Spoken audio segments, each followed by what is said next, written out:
Assalamualaikum warahmatullahi wabarakatuh. Sekarang kita sudah sampai di tema 5 subtema 3, melanjutkan yang kemarin pembelajaran 3, berarti sekarang pembelajaran 4. Pelajaran yang akan kalian pelajari yaitu PPKN dan Bahasa Indonesia. PPKN-nya tentang hubungan simbol dengan sila-sila Pancasila dan Bahasa Indonesianya tentang kisah tokoh pahlawan. Lanjut di halaman 73, Bahasa Indonesianya ini tentang Bung Tomo. Bung Tomo itu membakar semangat 10 November 1945, judulnya seperti itu. Sutomo atau dikenal dengan panggilan Bung Tomo merupakan salah satu pahlawan nasional. Beliau adalah tokoh peristiwa pertempuran 10 November di Surabaya.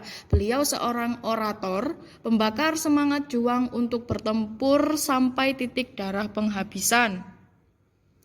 Mempertahankan harga diri, tanah air dan bangsa yang telah diproklamasikan tanggal 17 Agustus 1945. Sejak kedatangan sekutu dan pasukan Nika di Surabaya, Bung Tomo berjuang mati-matian mempertahankan Surabaya dan dari sekutu dan Nika. Bung Tomo memiliki pengaruh kuat di kalangan pemuda dan para pejuang. Ia dengan lantang membakar semangat pejuang untuk bertempur habis-habisan melawan pasukan sekutu. Pertempuran tersebut dipicu oleh tewasnya Brigjen AWS Malabi saat berperang dengan pejuang Indonesia. Meskipun kekuatan pejuang tidak seimbang dengan kekuatan pasukan sekutu, namun peristiwa pertempuran 10 November tercatat sebagai peristiwa terpenting dalam sejarah bangsa Indonesia.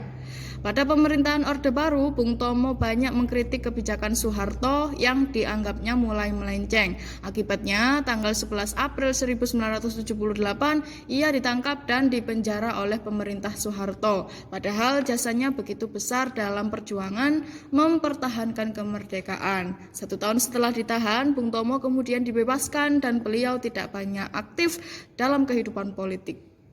Jadi di sini dijelaskan bahwa Bung Tomo itu sosok orator atau orang yang mengorasikan, dan beliau itu seorang yang betul-betul membakar semangat juang untuk bertempur sampai titik darah penghabisan gitu ya. Beliau itu mempertahankan harga diri, tanah air dan bangsa yang sudah merdeka. Kemudian beliau itu melakukan pertempuran yang dipicu oleh tewasnya Brigjen AWS Malabi itu yang berperang dengan pejuang Indonesia. Nah, meskipun kekuatannya tidak seimbang, tapi 10 November itu dicatat sebagai peristiwa terpenting dalam sejarah Indonesia, yaitu Hari Pahlawan ya. Pada pemerintahan Orde Barunya itu, Bung Tomo mengkritik banyak kebijakan Soeharto yang waktu Orde Baru waktu itu. Jadi tanggal 11 April tahun 78 dia ditangkap di penjara juga oleh Pak Harto. Ya, padahal jasanya begitu besar dalam perjuangan mempertahankan kemerdekaan. Nah, perjuangannya itu sangat besar sekali dan jasanya juga sangat besar sekali, tapi tetap ditahan oleh Bapak Soeharto ini karena mengkritik kebijakan gitu.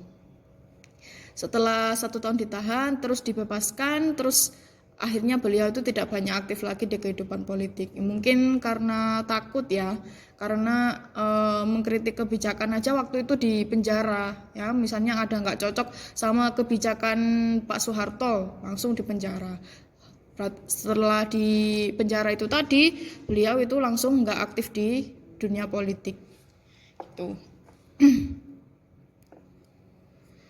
Baik, untuk yang selanjutnya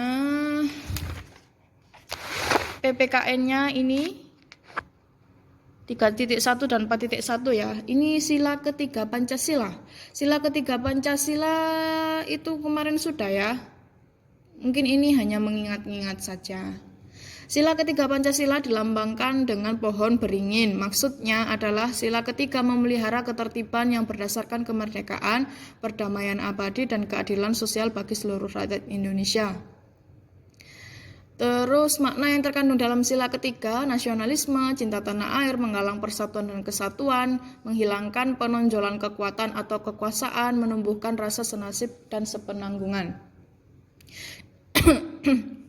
Jadi iya kemarin ini sudah Pancasila sila ketiga itu yang pohon beringin itu tadi, yang waktu itu sudah dijelaskan. Jadi ini hanya mengingat-ingat dan mungkin ini menambahkan sedikit ya. Sudah, itu saja untuk pembelajaran 4. Terima kasih.